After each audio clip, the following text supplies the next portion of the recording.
Welcome to Chapter 3 of The Conquered. A Guyver Future O Fanfiction. Thank you for listening. Let's begin. The Conquered, Chapter 3, Mizuki Segawa. One day was all it took for the Emperor to rise to power, and when I look back, despite the long years of rebellion, his fall, like that of Cronus, can be traced to one day. It is ironic that the sun should fall in the same way, although I must admit that Agito could not have stopped what happened, whereas Alkenfell could have avoided the battle. Agito's forces on the day of God's ascension consisted of his thunderbolts, the remnants of Cronus that he had gathered to his side, and new Zoanoids. New Zoanoids were humans who could access their Zoa forms but who were not forced to be loyal to a Zolord. He ruled in much the same way as Cronus did, since not every decision could be made by one being alone. Even Alkenfell had realized that. The Olympiad was the name of his ruling group. Agito was Zeus, the god of gods. Poseidon was Valkis, because he ruled over the oceans of Cronus Zoanoids that still existed. Apollo was his captain, and even now I cannot recall the man's name because he was never called anything but captain. It was not fair, but it was he who bore much of the hatred directed towards the Olympiad, because as their messenger he was a very public face. He bore it well, though. He was completely devoted to his emperor. Peace was Imakaram, Masaki Murakami. It was a surprise to find that, but it is true that he had done a lot in the planning of God's ascension to keep the bloodshed down. He had his own plans, but he was still a deep part of the Olympiad. There were women in the Olympiad, Athena and Hera, but the only one of any consequence was Aphrodite. It's not correct in the traditional Olympiad, but Shizu was Zeus' wife, Agito's empress, and while Agito didn't always show it well, the love was mutual in their relationship. The only notable absence from the Olympiad was Hades. This is well documented, and I wouldn't mention it now except that it says a lot about the empire Agito was trying to build. He used the absence of death to illustrate that his rule was about life, not death. He made a number of speeches on this matter, and it's well worth listening to the historical records. The summary is that death was not something to be feared, it was natural, it came to everyone and everything, and so it was beyond time. Because of that, he wasn't arrogant enough to think he could control it, and so there was no personification of death in his Olympiad. He was actually very eloquent, but then Agito could always make a good speech when he wanted to. In the days that followed God's ascension, the core of the rebel groups formed. Unlike the battle with Cronus, there were not many fractured groups with one strong one leading them, although that perhaps would have been better. This time, there was only one group, but one with many factions. It sounds the same, but in the battle against Cronus there were many leaders, so that the loss of one, painful as it was, could be covered. In the battle against Agito there was only one central group of leaders, so the loss of any one was potentially disastrous. It is not a good way for a rebel force to operate, but it is the way that things turned out. It is ridiculous. I have never liked war and fighting. I still don't, but I have spent most of my life involved with those in that occupation. The core of the rebel groups were those who fought against Cronus but hadn't been seduced by the thunderbolts. Aptam, Natsuki, Hayomi, Tetsuro, Maxwell, Kiara, Samuel and myself were the nominal leaders. Maxwell, Kiara and Samuel had all headed small revenge groups who fought against Cronus. Natsuki had had contact with them and really served to bring us all together.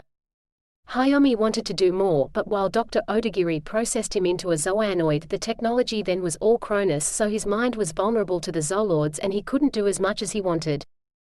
Despite reprocessing, it was impossible to remove their taint completely, so he withdrew himself from many of the key decisions so that he would not be a liability. The integration of varying groups, no matter how noble or how urgent the cause, is never easy, and in truth it took us years to work together. During that time, I don't think Agito realized how fragile the bonds holding the rebels together were, or how little it would have taken to rip apart the whole. We weren't walking over eggshells, we were balancing over a bottomless void, walking on tissue paper, wet tissue paper.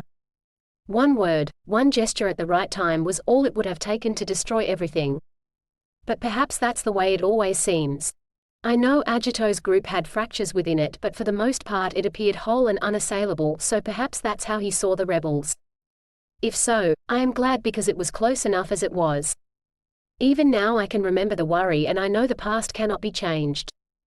It took years, but eventually all the misunderstandings were solved and one mission was agreed upon above all others.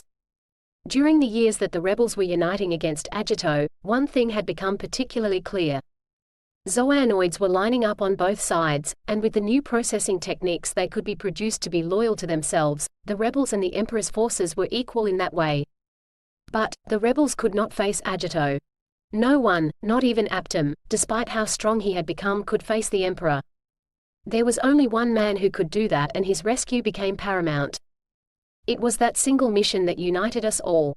The mission to rescue the only being who could fight the Emperor, the only other being possessing a Guyver unit, the mission to rescue Fukamachi Sho. The room was dark. It hardly be called a room. It was a cave, the light provided by simple bulbs hung from the rock above. The cables could be seen dimly, looped around stalagmites before they disappeared completely in the gloom. As pathetic as it seemed, this was the most permanent of the rebels' structures. A dull hum from the generators could be heard below everything. It wasn't the best way of providing power, but candles or lanterns would burn up too much of the oxygen in these caverns. Generation was the best way they had available to them, and despite the telltale vibrations the large units produced, the seismic station in the area had long belonged to the rebels and routinely eliminated the background vibrations they caused. And being so deep underground and with the other precautions that were in place, their chances of detection were low. The most dangerous time was when they entered or left the base. But at the moment they were planning the mission. A mission that was the most important, one that had to be successful before they could win the war. Tetsuro was speaking at the moment, explaining to the large groups of soldiers and those who were listening via radio the mission that was to follow. Before I get into the mission details, I want to review some things for you all. They will help you to understand why this mission is so important. The first thing I will review history, he said, the last with a smile. Now before you groan, I promise you I will tell you the truth, and for those of you educated by Cronus and Agito, my history varies significantly from theirs.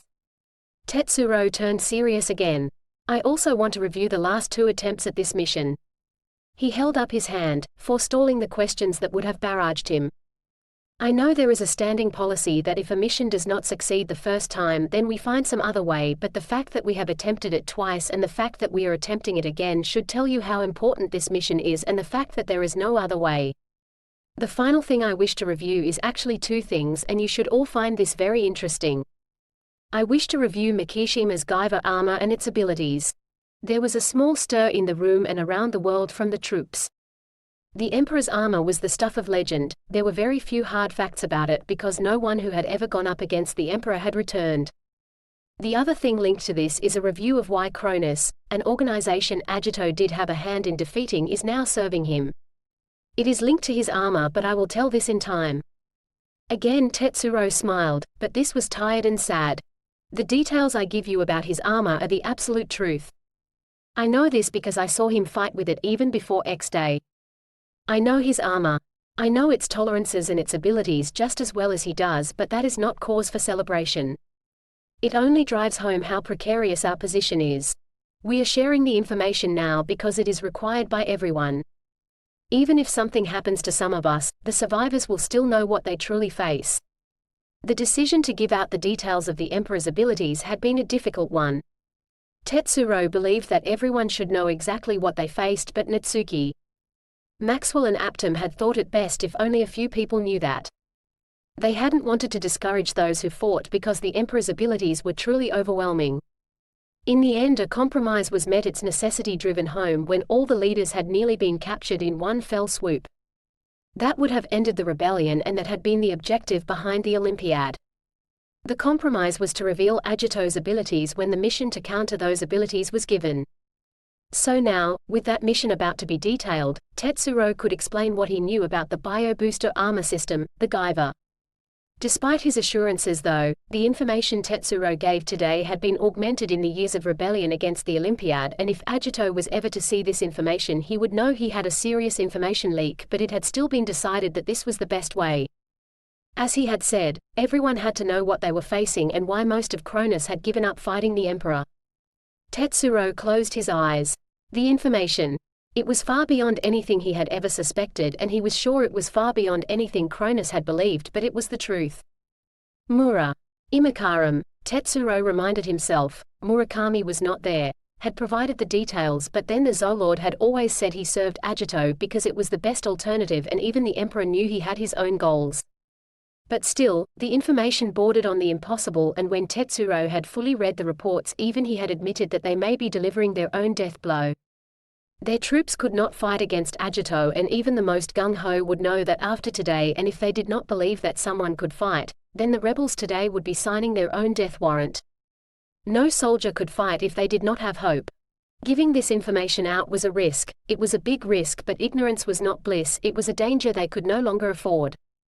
He opened his eyes, looking to Mizuki. She was sitting quietly, her hair longer now than her younger days, but as always there was a sadness about her. Mizuki, he thought. They had all suffered, but she had suffered the most. Cronus had not been easy on her, but Agito's betrayal had hit her harder, especially with what he had done to Sho. Like Sho, she'd never wanted to fight, not anyone, but now, while she would never be a commando, her leadership abilities on missions were well respected, but her main skill lay in healing. She was one of the rebellion's foremost surgeons. Her skill, even on the battlefield, was legendary, but there was always a melancholy about her, and even though he was her brother, he hardly ever saw her smile. Damn you, Agito. You had to go so far. Couldn't you be happy that Cronus had fallen? Tetsuro? The prompt brought him back to the present. He shook his head. Sorry, he apologized, looking up towards everyone again. There are too many memories involved in this. Tetsuro paused, gathering himself, his voice serious once more when he spoke. You will have questions with what I will say, but please, try to hold off on them. I will be happy to answer all your questions at the end of this rather lengthy briefing. I'll start with the true history of the fall of Cronus. Tetsuro snorted lightly. What the Emperor would have us believe is only a simulacrum of the truth. Sarcasm dripped from his voice on the word Emperor. I'll be brief here since it's not the reason everyone has gathered, and while it is important, it is not as important as some of the information you must take with you today. In the battle with Cronus there were 4 Zolords killed. That's pretty much common knowledge, since there wasn't much Cronus could do to hide the fact that someone was strong enough to take on their leaders. This is actually where Agito is telling the truth, because he did kill those 4 Zolords. He wasn't alone in those battles though. He has mentioned a fighter named Fukumachi Sho, and during the battles against the 4 Zolords, Sho did play a significant part. The final battle, well, what I call the final battle, was against the Cronus leader, Alkenfell. Agito fought in this battle, but he did not kill Alkenfell. He tried, but he wasn't strong enough. It was Fukumachi Sho who killed Alkenfell, and despite what Mikishima has said, Sho did not die in that battle. In fact, he did not even sustain a wound. It sounds unbelievable, but it is the truth, and it is because of this truth 2 previous missions to rescue Sho have been authorized. The first mission, while we call it a mission, was ill-conceived from the start. We did not know enough about the situation before we struck. It was desperation, reflex, and so it failed. The second mission was much better planned. I don't know all the details of that mission. Samuel's group, with Aptam's help, attempted it, and while it failed, it did gather us important information that will make this mission a success. I will go into those details later, and for now I will not dwell on past failures. This mission. Again Tetsuro paused, swallowing hard. This mission is a direct challenge to Agito's power. It is a direct counter to Mikishima's Guyver armor, and he will recognize it as such. It is our way of upping the ante, because once this is done, there can be no going back. Quote. Tetsuro looked around the cave. Many of the leaders had their heads bowed, but they recognized this importance of this mission. The question was whether their fighters would be able to grasp its full significance. It was one thing to say that this was going to change everything, but the reality would be brutal. After they succeeded, Mikishima would hit them harder than he had ever hit them, and the young fighters who were so eager now would be facing the brunt of that force. Hades was not a part of the Olympiad, but he would become a frequent visitor. It was not something they faced lightly, but if they continued to fight in this way, they would get nowhere against the Olympiad. They had to take this step to progress. They could survive without it, but they would not evolve, and that was tantamount to extinction. Their soldiers still looked eager, some of them even looked jubilant. Anything to strike the Emperor. He sighed. There was no way they could understand the significance of this step forward now, but they would. That eagerness would very quickly change into a bitter will to survive, but it would be enough. Mikishima's armor. It really is the stuff of legend, but it is not God-sent, and it does not make him a god. It makes him powerful, yes, but he is not immortal and he is not invincible. With what I am about to tell you, you must remember that. Before X Day it was believed that the Guyver armor was something that the creators, the Advents, used for themselves. This belief hasn't been superseded, but rather experimentation by Valkis on Mikishima has meant that this belief has been updated somewhat. Tetsuro was speaking to two groups here. Their troops, to whom everything was new, and to those who had been involved in the battle against Cronus, those who knew of the Guyver armor before Mikishima had woven it with so much superstition. The experimentation. Hey! It's almost inconceivable that Mikishima would allow Cronus to experiment upon him, but after Alkanful's fall, Agito did allow it in a limited fashion. As twisted as it sounds, the experiments are what recruited Cronus to his side. Agito allowed the experimentation because he wanted to test his armor, and combat is a bad way of doing it. He allowed Valkis to try to destroy him, and despite the Zolord's best efforts and all of Cronus' creativity, they failed to destroy Agito, and once they realized they couldn't destroy him, they joined him. Better to rule with an overlord than be hunted, I guess, is their rationale. The results of the experiments haven't changed the belief that the Advents created the Guyver system, we just believe that they used a much simpler form of Guyver. We believe the Guyver organism that Agito possesses is something special. The creators used a form of Guyver that made movement easier and allowed them to communicate with each other. We believe Agito's is a form that was augmented, created solely for combat. That is why it is so powerful and why it is impossible to remove it from him. Valkis truly believes this. He truly believes that Agito is a superior being because he possesses the Guyver unit and can control its abilities. I don't. I have read his experimentation results. What they tell me is that Agito is extremely dangerous, and while it may be impossible for us to kill him, it is not impossible to fight. Mikishima is still human no matter the power he possesses. While we do not have a Guyver remover, he can still be defeated. The Guyver armor was made for combat. Its basic form, surrounding its host, is defensive armor, that is self-healing, but it is its combat abilities which truly define it as a system made for war. It has vibroblades on his elbows, high-frequency swords, a gravity weapon at his waist, the pressure cannon, sonic waves from his mouth, the sonic buster, and a laser from his forehead, the headbeam.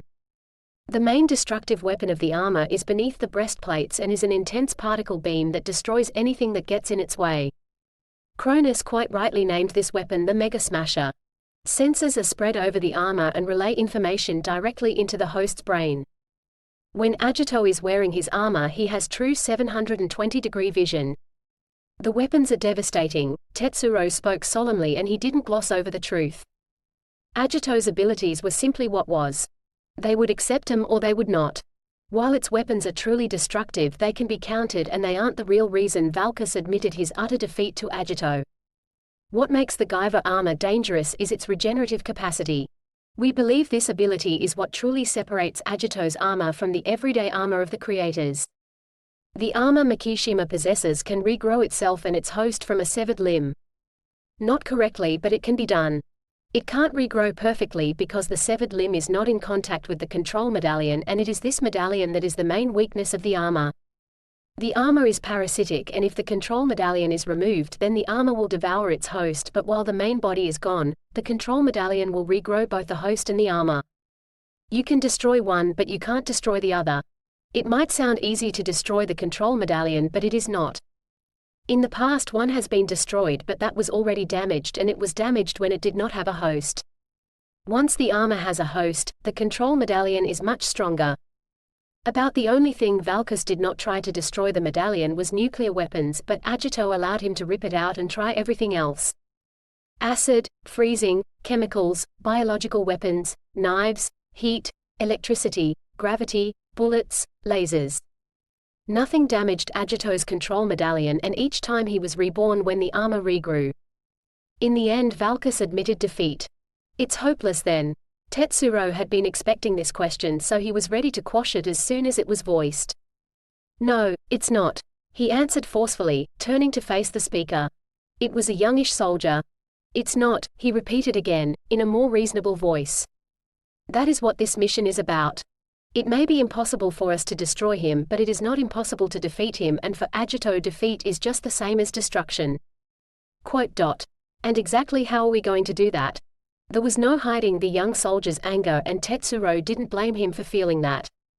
It was only natural to feel anger when fighting against something as big as the Olympiad. And long as the anger did not fade into hopelessness, they had a chance. Tetsuro smiled, almost ferally. It is an interesting and little-known fact that Mikishima Agito is Guyver 3. What?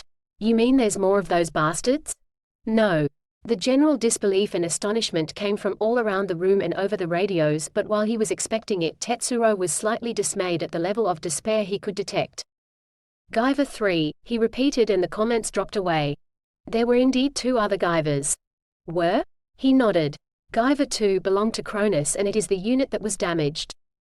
It was destroyed by Guyver I, even the control medallion was destroyed. Valkis didn't try nuclear weapons to destroy the Guyver, and he couldn't try having another Guyver destroy the control medallion, and because of what I have seen, I believe it is possible for one Guyver to destroy another. The silence was almost absolute as everyone held their collective breath in anticipation of Tetsuro's next words.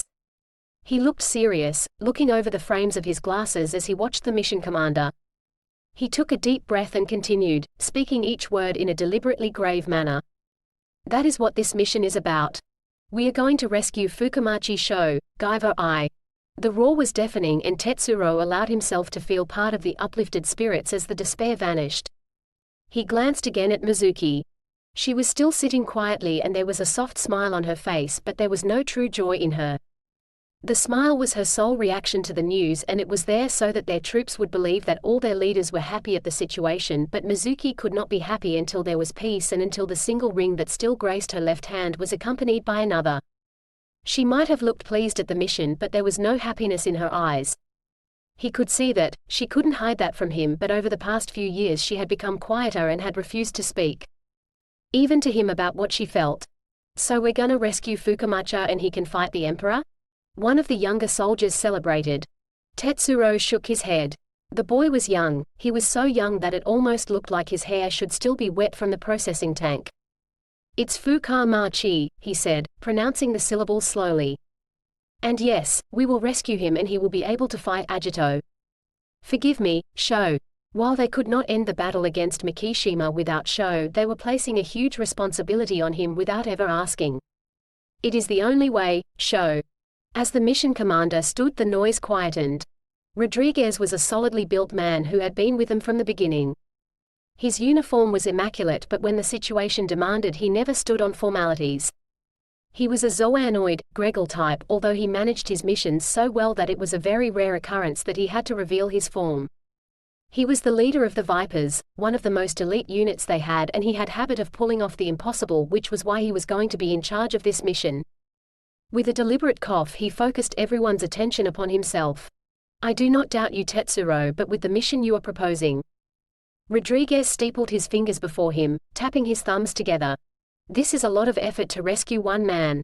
I have heard his name before, but I have only ever heard you speak of him as Mizuki's absent fiancé.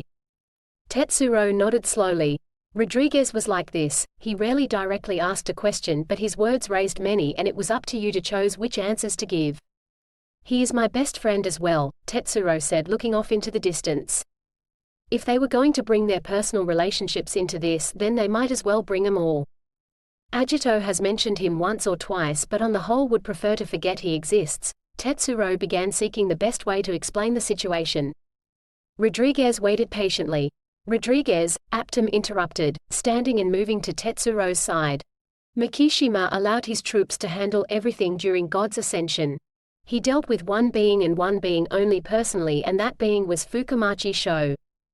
I might as well tell you now that Sho will be very reluctant to kill Mikishima, even with everything that has happened, but if it ever truly comes down to it, where it is a matter of his survival over that of Agito's, then Fukumachi will crush the Emperor with about as much effort as it takes you or I to squash an ant. He is that much stronger than Mikishima, and Agito knows it. If he is that much stronger, then how did he get taken during God's ascension? The question came in several forms from many parts of the room. Rodriguez merely raised an eyebrow, silently stating that he agreed with the question. Surprise, Aptum said simply. Sho is strong, but like the rest of us, he wasn't expecting betrayal from Mikishima, Tetsuro elaborated. And when Sho killed Alkenfell, he hoped that all the fighting would be over. He never expected that it had just begun. Rodriguez frowned and Tetsuro could tell that something wasn't sitting well with him. He blinked once or twice, his expression fixing itself as one of faint confusion. You said a Guyver could destroy a Guyver, so why didn't Mikishima just kill Fukumachi and get it over with? Ha ha ha ha ha. The laugh was so out of character and so out of place that everyone looked towards Aptum. He can't. The Zoanoid managed to get out before he continued laughing. It's true, Mizuki spoke softly, her voice almost lost in the general din that permeated the cave. What do you mean, Mizuki? Rodriguez challenged her when it became apparent that he wasn't going to be able to get an answer out of anyone else. He can't, Mizuki repeated, vaguely remembering a time when she would have shrunk back from the man challenging her, but she couldn't afford that now, and the trials of the past few years had given her confidence to speak her mind when she knew the topic and she knew Guyver's. Well, Agito could probably kill Sho, but he doesn't want to because the cost is higher than he is willing to pay. She turned to face Rodriguez as the man moved to sit beside her. For the moment, the rest of the room was lost in speculation, the tension from the long briefing temporarily giving way to private conversations, but this was information the mission commander would need, but it didn't necessarily have to be shared with everyone else. You've seen Agito fight on occasion, Commander. I know you have, so you know how powerful he is. And because you have seen him fight, I know you have seen the second, bulkier but more powerful stage of his armor, haven't you? Mizuki fell silent as she looked towards the soldier. Rodriguez suppressed a shiver. He was a hardened veteran, but even he had been scared of the sheer power that second armored stage had emitted. It had been all he could do to maintain his composure as he had issued the order to retreat, and even now he could feel a chill in his soul as he remembered. He looked at Mizuki, but the woman just sat there as if she was discussing a simple operation and not the most deadly being in the world. Emotionless was how she had once been described to him, but he could see the emotions in her eyes. They were deep, but they were there. Controlled was the word he would choose, but he had no desire to know the forces that had tempered such control. He nodded. It was a very bad day. A sad smile flickered across Mizuki's face, and he wondered what she knew. To smile like that. I do not doubt it. That second stage is called the gigantic armor.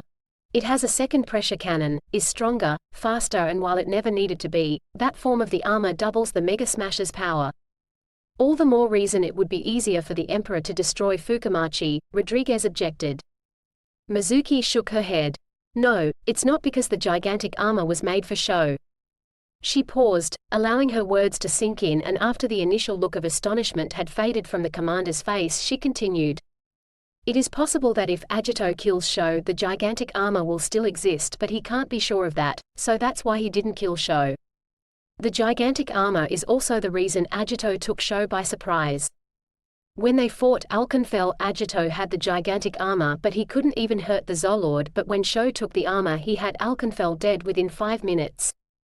Theoretically, the power they can both harness from it is the same, but I think because the armor was made from Sho's desire, it works better for him and he can draw more power from it. So you see, Rodriguez, Aptum looked at the commander. Fukumachi's very existence mocks Mikishima. You seem quite fond of Fukumachi, Rodriguez said. I hate him. What? I hate him, Aptum repeated in a deathly quiet voice. Zektol hates me because I killed Eligen, Gaster and Darzelb, but I didn't really, because they are still within me. I hate Fukumachi because he killed my companions, Dime and Solume. He will die, screaming for forgiveness for killing them, but I am not a fool.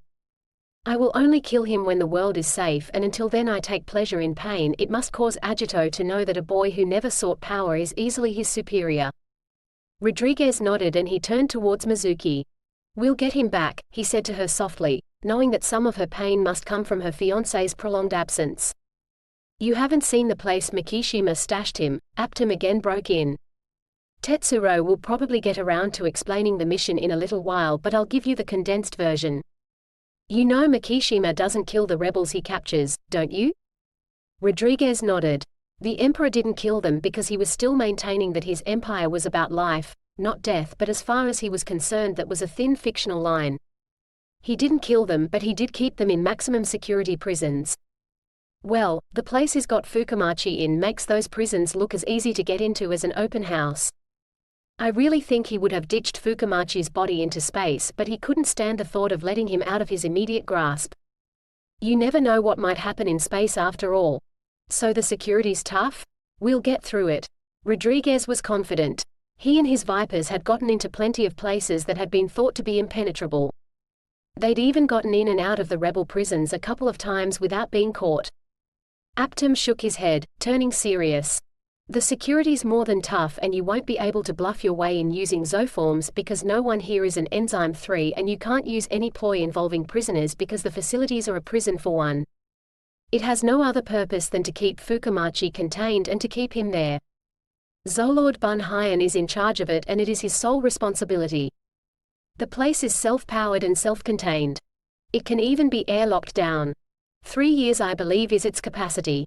3 years it can shut itself away from the world and be completely independent. That's ridiculous. What the hell does Mikishima think Fukumachi is to do that? I haven't got to the best bit yet, Aptum said with a definite snigger in his voice. There is all that security and so many fail-safes, and Fukumachi isn't even awake. I don't know this for sure because we never got that far into the facility, but I have a number of reasons to believe this. On the day of God's ascension, Agito told me he destroyed Fukumachi, but he didn't kill him, and if Fukumachi was aware of his situation he would have broken out by now, so I think he's asleep. Drugged, frozen, hypnotized, I don't know, but Mikishima knows how dangerous it would be to him if Sho were to escape. Quote. I'm really interested in Tetsuro's mission profile now, Rodriguez said with a faint note of disbelief. He knew he and his troops were given the hardest missions, the ones deemed necessary but impossible, but success in this mission would require a miracle, and that was something he couldn't do. I see Aptum has told you the worst. Tetsuro looked down at the three who were consumed by their quiet conversation. Rodriguez nodded. I don't know what you expect us to do.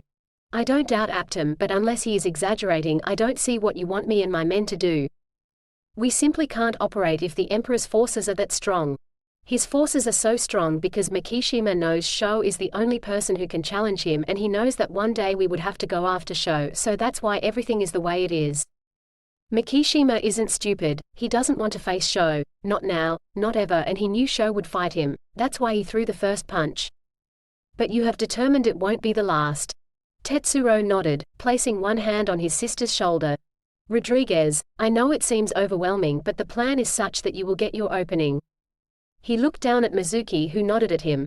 The plan was risky, but it was the only way any of them could see to get that opening. I just pray that you can use it, that Mikishima doesn't see through our gambit. Aptum examined Tetsuro. He didn't know the full mission details now, but from the way Segawa was speaking, it was something that was bound to be controversial. Sorry Aptum, you do have a part in this, but the actual mission details are going to have to remain a secret.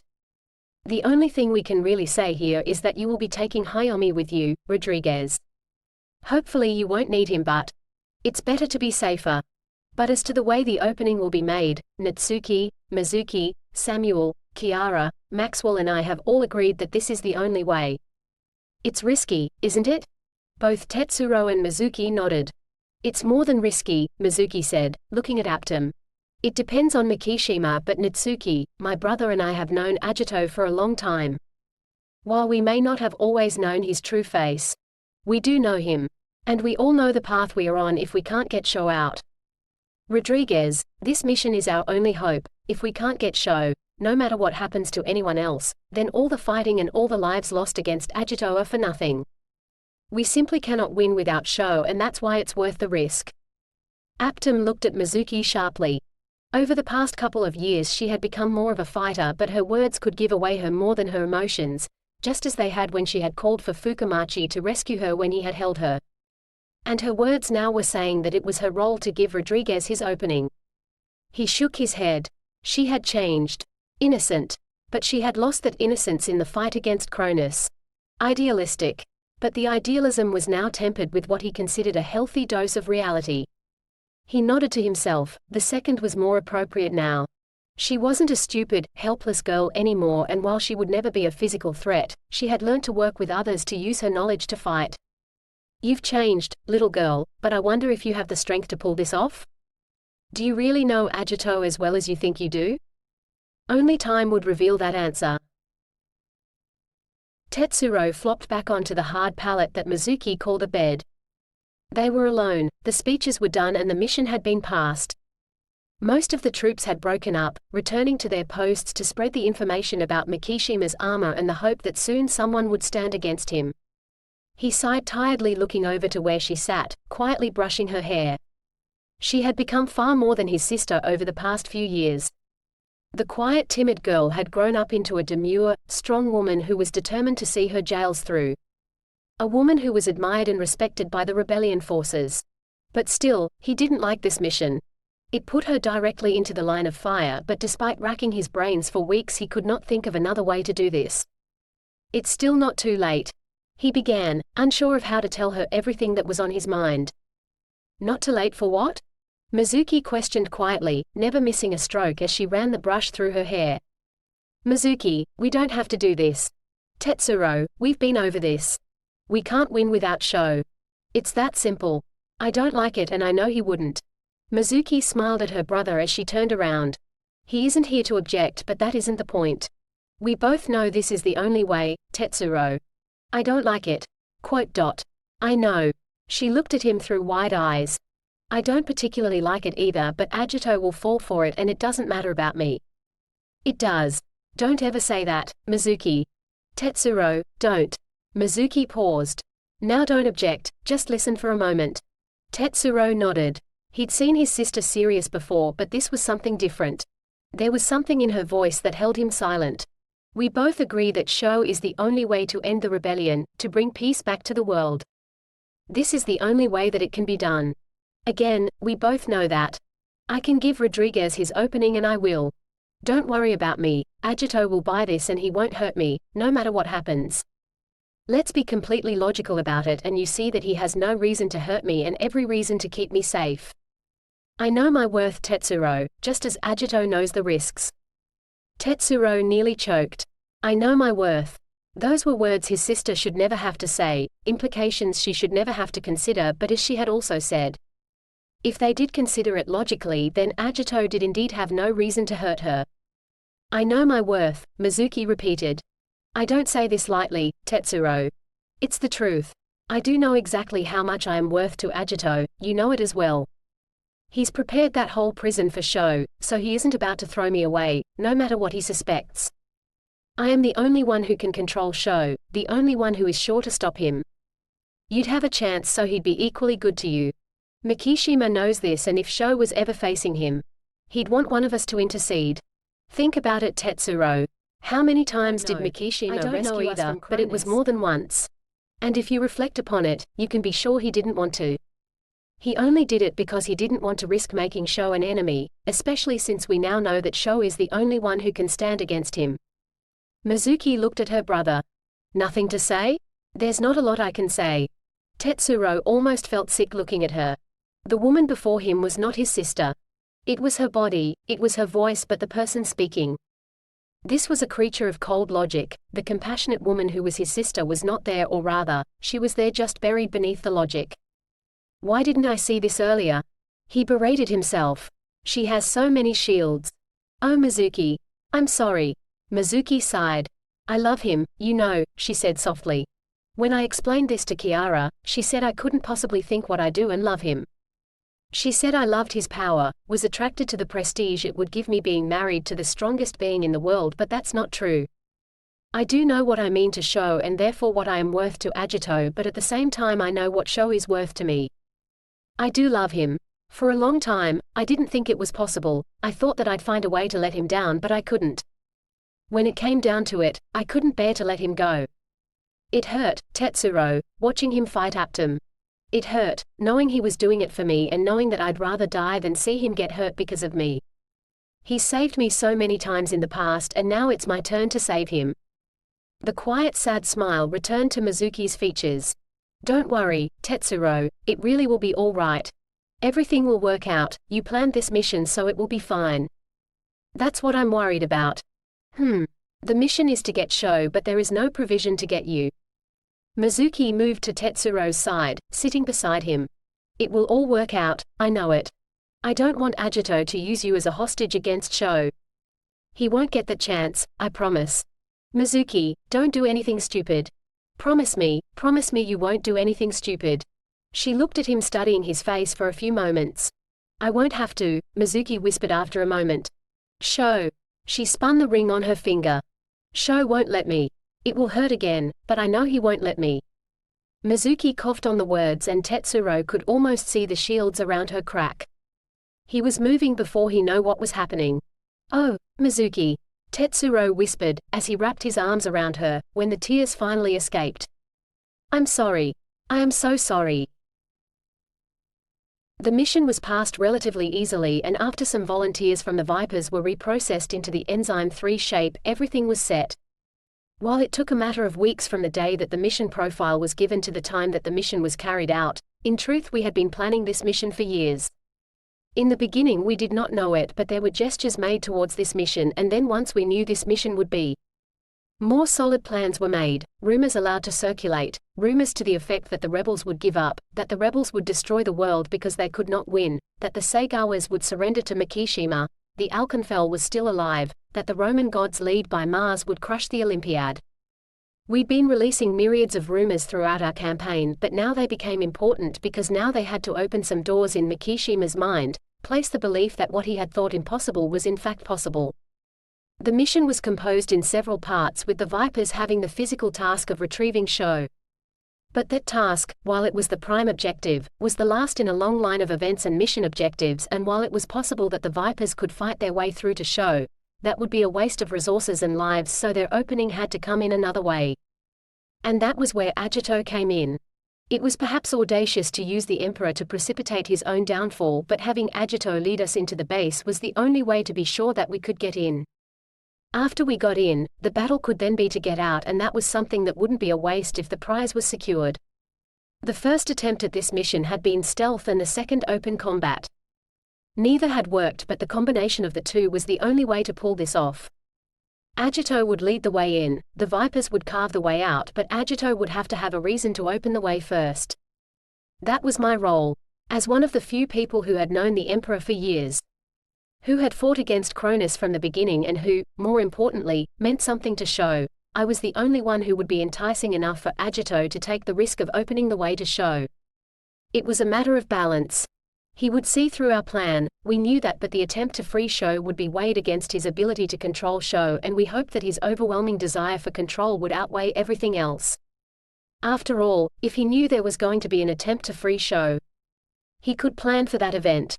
I won't go any further into it now, but there were years of psychological study into the Emperor behind the mission. His desires, his motives, what made him Mikishima Agito. I was aware of it on some level, that there was similar study into me as well. After all, as the appropriate bait, I couldn't back out at the end, and I had to be chewy enough to Agito to see my role through.